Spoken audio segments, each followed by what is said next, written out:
What's up guys, it's Tyler from House of Cards TCG, and today I'm bringing you a live duel that I get to commentate over. I'm really excited. I actually wasn't at this tournament, so I don't know the outcome of the duel, so we're going to be watching it at the same time. I do know that it's an Adventure Kashtira player against a Control Kashtira player, and what I mean by that is one is on the Adventure engine and the other is playing more hand traps and more going second cards. So it's a Control variant with the Ogre and preparations. So we're going to be able to see which Kashtira player can come out on top. I'm really excited to see this because also Shane is involved, and obviously Shane is a really good duelist on the right hand side. So we get to really see Shane duel up against an Adventure Kashtira player. And without further ado, before I mention, please make sure to subscribe. I know we did a poll and you guys wanted to see more live duels, so here we are bringing you some live duels. So make sure to subscribe for us. Let us know that you appreciate us and you want to keep us producing more content and seeing more of what we can do. So we really appreciate that if you could do that. And without further ado, let's dive in to our duel, which is Adventure Kashtira versus Control Kashtira. House of Cards TCG. Alright, diving into our first match, we're going to see Kashtira versus Kashtira. We have Shane on the right, and let's see what we get into here. So we are going to see Shane go first. It looks like he's got a big bang in his hand, which is not good. And I think I see an Ash Blossom as well. So we are going to see a Unicorn come down, which is a great start. Obviously, that's a one-card combo. Unicorn being able to grab Birth or Theosis is insane. So let's see what he goes ahead and grabs here. We're going to go ahead and see him grab a Birth. That's great. So if he has a Birth, that usually means that they have a Theosis or a Fenrir already in hand. So he's probably going to go ahead and activate Birth here or Theosis. We're going to see the Birth come down. Birth being able to allow you to normal summon a level 7 without tributing, and we are going to see Fenrir come down. So he's going to normal summon the Fenrir, not using the effect of Birth because it doesn't activate, but Birth allowing him just to normal summon Fenrir. Now Fenrir's effect is going to allow him to add a Kashtira monster, and he's going to go ahead and grab the Rise Heart. Now, this is a Kashtira versus Kashtira matchup, so Rise Heart could be a little risky because you're allowing your opponent to banish 3 cards off the top of their deck, and we are going to see that happen. Now, I will say this, the Kashtira player on the left is playing the Adventure build, so it's a little bit different than what the normal Kashtira Control build is, which is Shane on the right. He's playing the Kashtira Control, and we're going to see the Adventure engine on the left-hand side, so we're going to see how the Adventure engine plays a role in this match here, especially in the mirror. I would imagine Shade's probably going to go with Big Bang in hand. He's probably going to go with the typical Rise Heart pass, which is what you're usually going to see from Kashtira players game 1, especially in a mirror. And that's exactly what he's going to go for here. The Rise Heart pass with the Birth for the follow-up. And then usually you see a preparations. In this case, he's going to have Big Bang, so you're going to see a Big Bang behind it. Big Bang is actually kind of a crazy trap, making your opponent take their monsters until they only have 1 is really good, especially in the mirror match. So not as insane as Book of Moon is, but you know, Big Bang is still a really good card. All right, so we're gonna see our Adventure Kashtira player on the left hand side go ahead and start. Let's see what happens here. So he's gonna be thinking, obviously, you know, the typical Arise Heart with the trap. You know what you're playing into. You can look at your hand, and we are going to go ahead and see an evenly match come down. So I didn't really see that, but didn't see that come, but an evenly match going. That's going to make him banish the Big Bang and the Birth, which is really big because the Birth is obviously his follow-up. Now, the Kashtira player to the left did pass with his but use his battle phase. So he's not going to be able to deal any damage here. But let's see what his follow-up is. And then Kashtira Rise Heart's effect is going to activate, and he is going to attach the Big Bang, which makes complete sense. And then a Book of Moon comes down. Oh, that's going to completely wipe Shane's board evenly with a Book of Moon. That's a 1-2 punch. Not a lot of decks are going to be able to deal with that. I would imagine he's probably going to use the Arise Heart effect to get his monsters into the banished pile versus the graveyard. And we are going to see that. So he's going to banish his 3 monsters and put them into the banished pile. Book of Moon's good, and he banished the Book of Moon when he did that, by the way. So you can target the Book of Moon, banish it face down, and now we're going to see a Fenrir come down from our Adventure player, and he's going to go ahead and use the Enchantress effect. I see Enchantress over there, so we're going to see Enchantress go down. That's probably going to go ahead and grab himself a Rite of Aramesir. There it is, and he's going to activate the Rite of Aramesir.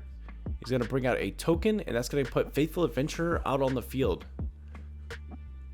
Let's see what Shane does here. We know he has an Ash Blossom in hand. It's kind of interesting to see why he did not actually Ash the Fateful.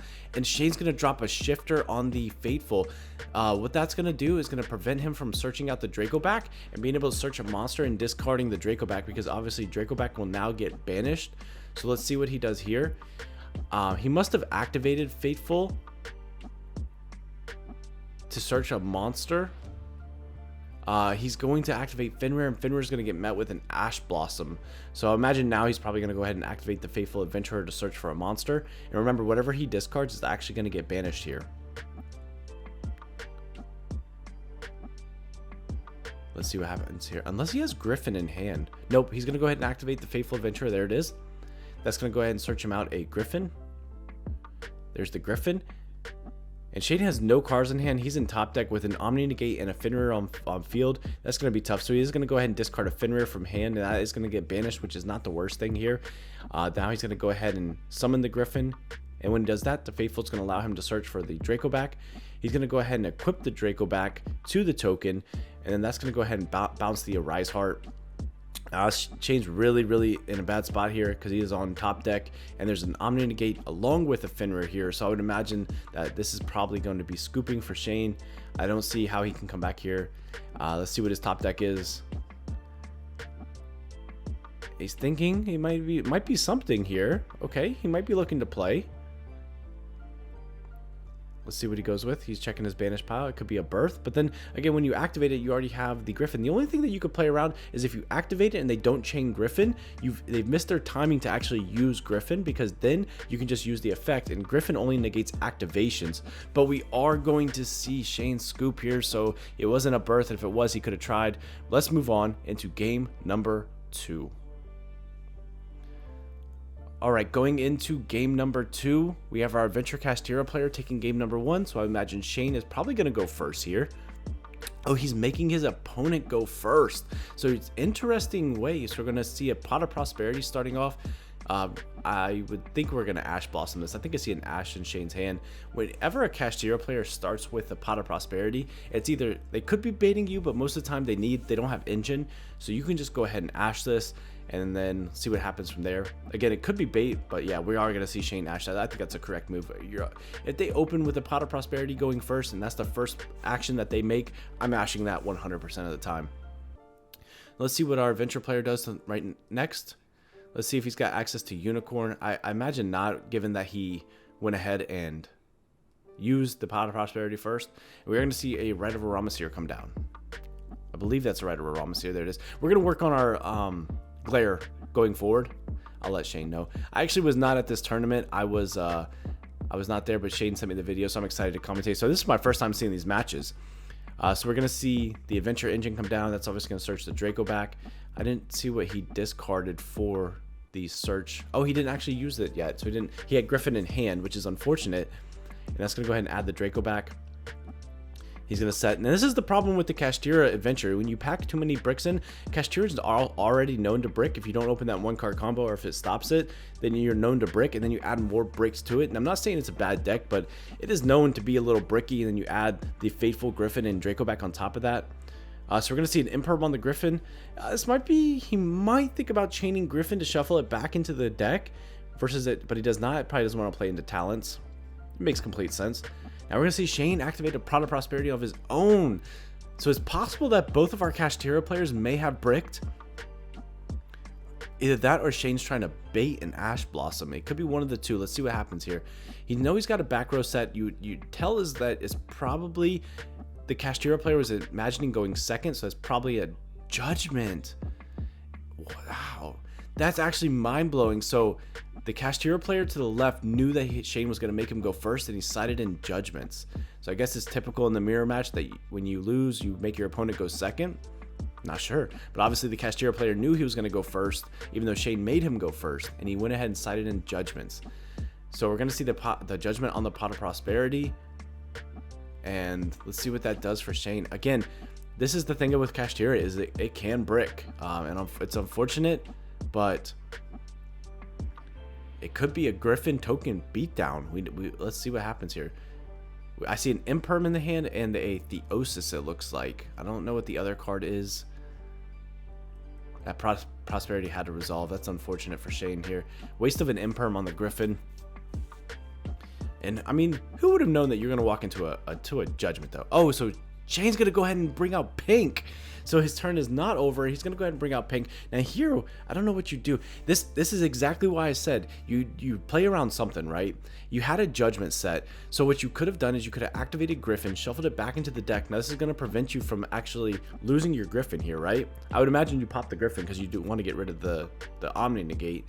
So you could have shuffled the Griffin back into the deck, and then you had Judgment for the Talents if they were to activate it. So he is going to go ahead and pop the token to get rid of the Draco back. I don't know about that because now he still has Fateful. He can just go ahead and grab an Enchantress and bring out another token. So I don't know if that was the correct move from Shane. I think I would have popped Griffin here. I wouldn't have worried about the... Oh, but he's got the Imperm to negate the Fateful. So he's going to Imperm target the Griffin. That was big brain. I take it back. That was actually a really good play there. So he's going to Imperm target the Griffin. That's going to negate the column that Fateful was in. And that's going to prevent him from getting the Omni Negate back out. And it looks like Shane has another Ash Blossom for the Prosperity. Let's see what he does. Oh, he's checking his graveyard. I apologize. That was his graveyard. So it looks like our Adventure... He already banished 6th.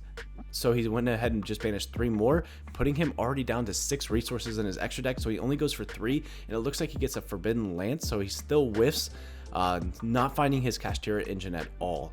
And with his Faithful Adventure engine locked down, I don't... Oh, okay. So it looks like it's a Rise Heart that he had in hand. So we're going to see an Arise Heart come down. Very interesting. So he had the Arise Heart, but he couldn't activate it because the Fateful turn 1 stopped him from being able to activate effects on normal summon. Very interesting. So we're going to go ahead and see him activate the Arise Heart effect. That's going to banish. I don't know what he banished there, but we're going to go ahead and make it a level 7. That gives him 2 level 7s to now overlay. Is he going to go for a Shangri-La? I couldn't imagine. He doesn't have anything to... Oh, but Shangri-La does bring out from deck, so Shangri-La is not a bad idea. He's only got 6 cards in his extra deck left, so let's see what he goes ahead and brings out here. Can't tell what it is. It's a Big Eye, so it looks like we're gonna see a Big Eye into a Zeus. Very good follow-up here, but he's gonna waste his Fateful and he sets a card, so let's see what he does. Let's see if Shane can get over this Zeus here. He is thinking. The Pink was really big, but again, the Pink follow-up with the Imperm is kind of a waste of an Imperm. Do you almost prevent your opponent, because here's the thing. He could have just popped the Griffin, get rid of the Griffin. You have a token with a Draco back, which is perfectly fine. And what he could have done instead is held the Imperm in hand because he had no cards, so he doesn't need to set it. So he doesn't have to worry about Draco back bouncing it. So then he could have held an Imperm for whatever his opponent would have done. And is that an evenly matched? I think it is an evenly matched. We're going to see Zeus get left behind. So I think that he could have prevented all this if he would have just popped the Griffin. That might have been a misplay on his end, because then he could have held the Imperm. He wouldn't have had to waste the Imperm to stop the Fateful Adventure engine, if that makes sense. So that's just something to think about there. So this could be a Zeus beatdown. I don't know if Shane's going to be able to come back from this one. It could be a 2-0 from our Adventure Kashtira player. So let's see what his Shane's top deck is. We're going to see a Terraforming. This is really good. Except the Zeus is just going to wipe it. So this really doesn't do much here. When he goes to activate it, you can just Zeus wipe it and then it won't resolve. Let's see what happens here if he activates it. He's going to chain Zeus. Of course, is it possible that Shane has a Talents in hand? That would be insane, because if he has his own Zeus... No, he does not. That's unfortunate. He could have took it, battled, laid his Zeus over top of it. And I think that a Zeus... That's going to be game there. So we are going to see the Adventure Kashtira player take a 2-0 here. That is absolutely insane. Hate to see it for Shane, but I mean, who would have thought that the Kashtira player would have been known that he would have had to go first and we would have sided in Judgment? Again, I think that's outcome might have been a little different if Shane would have popped the Griffin instead, but that's just sometimes things that happen, and he'll probably watch over this video and look at that again. But this has been a pretty good duel here, 2-0 by the Adventure Kashtira player. Again, interesting to see made him go first in the mirror match, knowing he's on the Adventure engine. So with all that being said, we're going to go ahead and sign off. I hope you guys appreciate the live duel videos. Make sure to subscribe. We're going to start posting more of these live duels and these commentary over top of them. So if you guys have anything that you want to add, if you want to comment down below, if any matches that you want to see, let me know. And with all that being said, this has been Tyler with House of Cards TCG signing out.